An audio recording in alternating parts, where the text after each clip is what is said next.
Hi, welcome to Richard Gabili YouTube channel, and for today's tutorial, I will be teaching you how to turn on and off zoom on iPhone X. But first, kindly subscribe to this channel and don't forget to hit the subscribe button and the bell to notify you for the new updates. And let's start. Using your iPhone X from your home screen, first go to Settings. Then in the Settings, scroll down and find the Accessibility and then tap.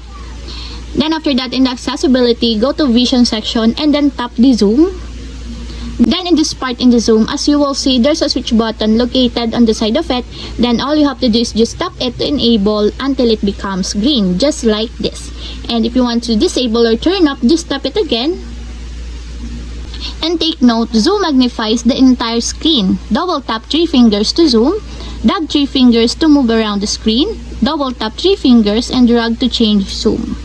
And that's it, we have successfully turned on and off zoom on iPhone X. If you have a question, can you comment down below and don't forget to hit the subscribe button and the bell to notify you for the new updates.